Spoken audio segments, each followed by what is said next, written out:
Hi, this is Carolyn Stearns, Connecticut storyteller, and blogging today for the Lanes blog Connecticut page. And I'm inviting my guest on today, Dr. Kevin Cordi, who will be the keynote speaker at the Sharing the Fire Northeast Storytellers Conference in Albany, New York, coming this March. And I'd like to welcome you to the blog and to our first eVair Skype conference.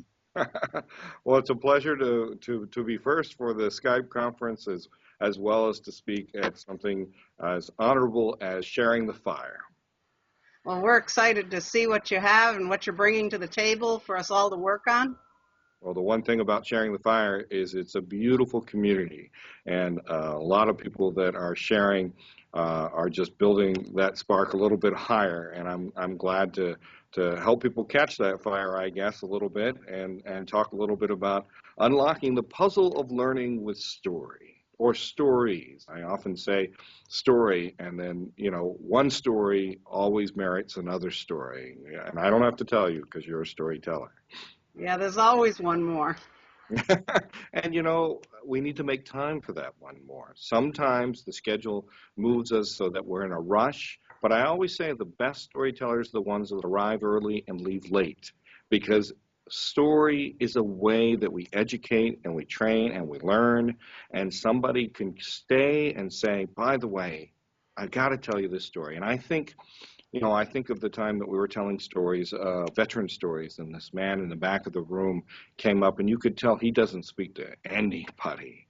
And he came up and he said, I just need to tell you about what happened to me. And storytellers kind of, by their very business of being there, by being there, is an invitation to say, I'm listening. As much as I'm telling, I'm listening. Oh, I think that's really important. I've done a veterans program as well and found those incredible, powerful stories with that. Well, one guy in the back of the room, we were telling World War II stories, and he came up and he said, you did a good job, but we didn't have M1 rifles back then.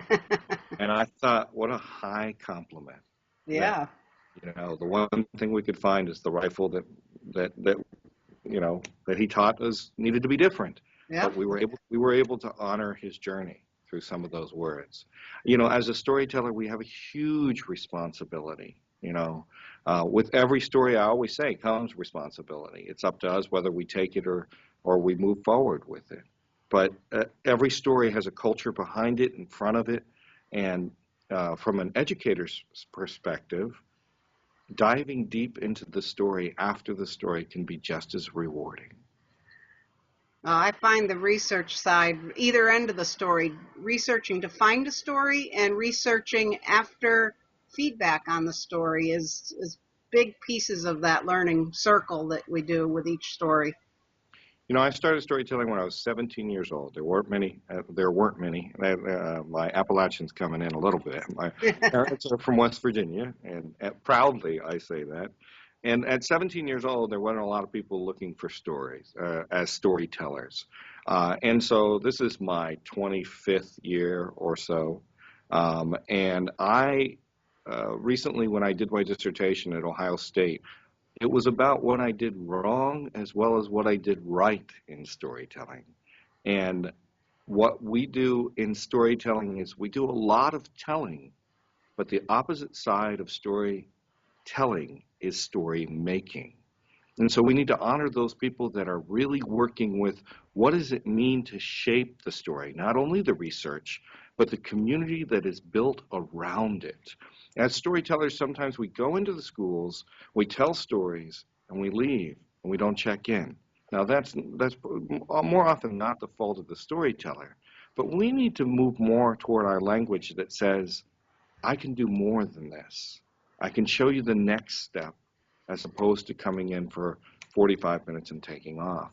We can help students co-create their stories, build their stories, make their stories, question their stories, and identify with those stories.